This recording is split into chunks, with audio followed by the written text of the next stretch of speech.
I'll just start by explaining what RPMI Railpen's approach is. We are the investment arm of the UK Railway Pension Fund. We've 350,000 beneficiaries who expect a pension at the end of their service with the railway industry. We've 18 billion sterling assets under management. It's about 25 billion US dollars. All of our investment is outsourced to external fund managers, and RPMI Railpen's role is to advise our trustees on awarding mandates, handing out the appointment in the first place, to do the background research, the due diligence, and then the ongoing monitoring, and then sometimes to recommend terminating fund managers. We're invested in multiple asset classes: equities, bonds, private equity, property, and then some of the alternative investment asset classes through fund of hedge funds, commodities, infrastructure, and there's more on the way. All of that poses many ESG, responsible investment, challenges. We've always been interested in governance. We're one of the first UK pension funds to publish a corporate governance and voting policy for the UK way back in 1992. When I was there at the time, I was a very young fellow. Now, nearly just over 20 years later, we've expanded the approach to cover other markets, in terms of governance, and we've started to look at the ES as well as the G. It's been a 20-year journey and an exciting one. The PRI has been enormously helpful in supporting us in taking forward our ESG agenda.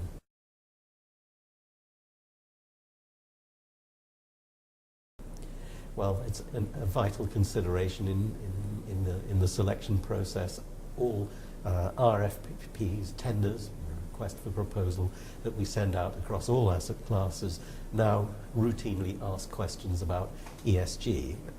I've formulated some generic questions. They started with from my experience in the equities sector, but we tailor them a bit for different asset classes. So what might be appropriate for public equity isn't necessarily wholly appropriate for private equity or for hedge funds, but we work in broadly similar generic questions and some specific questions to the asset class in question. So we will always ask, are you a UN PRI signatory? And if not, why not? And if you are, please can you disclose to us the score in your most recent assessment? To take a case in point where we might say something more in terms of a specific asset class, in the case of farmland, we recently invested there, we ask a whole range of environmental and community-related questions, but we also ask, are you aware of the UN PRI farmland principles? And you've used the wording of the principles to frame some of the questions, so that's how we tailor it. When we get the responses back, part of a much longer document which deals with broader investment issues, but there's a whole section devoted to responsible investment, and in order to get serious consideration, the manager has to score significantly on all sections, and heavy-duty investment stuff, but also the responsible investment. And certainly, it might not proceed to the next stage without some satisfactory comments from the manager and follow-up where necessary on their ESG practices. So that's the appointment process. Assuming they get through that, then you have you award a mandate, and there are negotiations, legal due diligence, if you like, negotiations over contract. We have hardwired into all of our investment management agreements our statement of investment principles. So it happens that UK pensions regulatory practice requires pension funds to have statements of investment principles anyway, but we've included in those principles our expectations on ESG. We expect fund managers to take this into account in their selection and retention of investments. So it's there embedded in the contract. And we also expect them to apply our policies. Policies for the quoted equities in various markets. And again, that's these policies are appended to our IMAs. That's the legal bit. You capture it in terms of the agreement, and that's important. What is even more important is that you follow up afterwards and watch your managers and ask them to account on their ESG performance. Now, we have a large number of managers. As I said, everything's outsourced. We've well over 15 equities managers, 6 or 7 private equities managers, several bonds managers. So it's not possible to visit all of these managers all of the time. And we do attempt to visit them over a rolling period. I should have said earlier on that there is a small in-house responsible investment team at RPMI Railpen, consisting of myself and one colleague. And we try within the resources available to meet the managers. We also participate in the mainstream investment quarterly monitoring process. Our investment monitoring colleagues also have their respective managers in to go over performance, and we're generally present and we ask about ESG issues.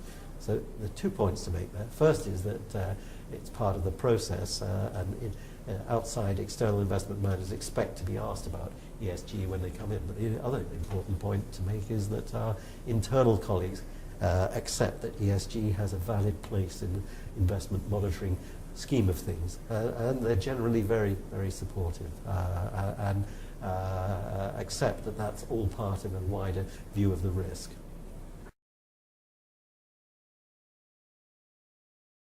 It is important that we satisfy ourselves that they are meeting our ESG expectations. We make some distinction between asset classes. What you can expect from quoted equities is rather different from what you can expect from other asset classes where the concept is less familiar. So I do make allowances for that. Another differentiator is size of the external manager. A well-resourced, large fund manager ought to be doing an awful lot, and a smaller manager cannot be expected to do as much. And that's a kind of rough and ready expectation. What is often surprising is that some large managers are definitely falling short and haven't really moved beyond the equity space, even though they are multiple asset houses. I've come across one manager where they replied to an emerging markets debt RFP as if it were a quoted equities mandate. And when we pressed them on that, they can put their hands up and said, yes, sorry, we're going to have to try harder. So we got the desired reaction. It is harder with smaller managers with more limited resources, but often they're doing the right things even though they might not use the terminology. The word engagement might not mean much to them, but they actually engage all the time. So it's a question of the lexicon, so we make allowances for that. And sometimes we find that a smaller fund manager is kind of best in class with one small cap quoted equities manager where they get it. They get plenty of access to their underlying companies in the portfolio because they tend to take a bigger stake. They understand that the risk isn't just confined to numbers on a spreadsheet. We do ask about things like carbon and labour policies and environmental risks, and that's very good because we are in partnership with our managers. Although we engage with companies directly ourselves, we expect our fund managers to do that too, and on a bigger scale, and to do it as effectively as possible. So we do see variations in practice. The good thing about having a large stable of managers is, of course, that you can see the best and the worst, and you can encourage the less good performers to improve with knowledge of better practice elsewhere. That is an important consideration with multiple managers. If you allowed this to be totally decentralized, you'd have multiple opinions. So we've centralized voting for the major markets. We've published policies for the UK, the US, Australia, Japan, Singapore and Hong Kong. So we've got 6 policies. We've got a Brazilian policy and a South Korean policy in the making. So that sets out our expectations in the particular market, and that enables us to sort of explain and justify how we would vote on specific issues in those markets. We've effectively centralized all the voting in these markets and in Europe, so that the voting buttons are actually pushed by Railpen rather than by the fund manager. But we'll always seek the opinion of the fund manager on a controversial issue and a major investment issue like a takeover or something like that. So it still is a partnership, but we're in control and we have a consistent voting policy. It is supported by technology. We use external proxy advisory services to help us deliver the vote execution. There is an element in some of the overseas markets of templating. Our policy has been turned into a voting template by the voting advisory service, and it translates our policy where possible into voting action. And the default is that if our policy isn't quite clear, then we'll vote according to, say, Glass Lewis or ISS's house recommendation, but we can always override that. But where we know of an issue, then we'll press the buttons accordingly. We apply our policies pragmatically. We're not passive box tickers, but it's very useful to have the policy framework. And in that way, we're able to have a pretty consistent voting approach. In the UK, we're much more familiar with the market is, after all, our home market. We know the companies, we visit them, we know the other investors, and we have an active voting alliance with another major asset owner, the University Superannuation Scheme, the USS as it's called in the UK. And that's worked well. That too's supported by some degree of technology to streamline the vote execution process, but by and large we look carefully over pretty well every active holding in the portfolio. I should perhaps explain that taking control of your own voting is easier where you have segregated portfolios, as we do. It's harder with commingled funds, but we have managed with our major index providers to have what's called pro rata voting. In other words, we can direct the voting over our notional exposure to a particular stock in the index. So in that way, we've taken pretty well complete control over voting in the UK and most of our other markets. This was a very helpful development on the part of UN PRI signatories, and an example of how the PRI acts as a catalyst, although it isn't actually part of the PRI. PRI signatories got together and put forward some quite robust principles on farmland investment. We found that very useful because at around about the same time we made our first major farmland agricultural investment. And in drawing up the tender, the RFP as we call it in the UK, I was able to draw on this document, though it hadn't yet been published. I was able to draw on this document and use it to formulate questions in my own document.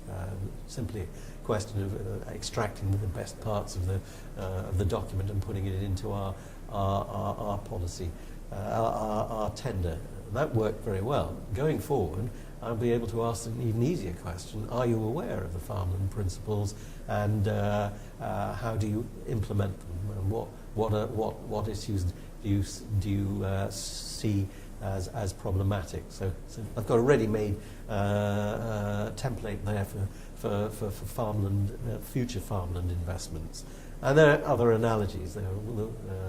I've just seen that there are principles for responsible insurance. They've just been released and distributed at the PRI conference this year. This is incredibly useful because we're now looking at another new asset class approach of investing in reinsurance companies through derivatives and other means. And this is going to be extremely helpful when we pose the searching due diligence questions.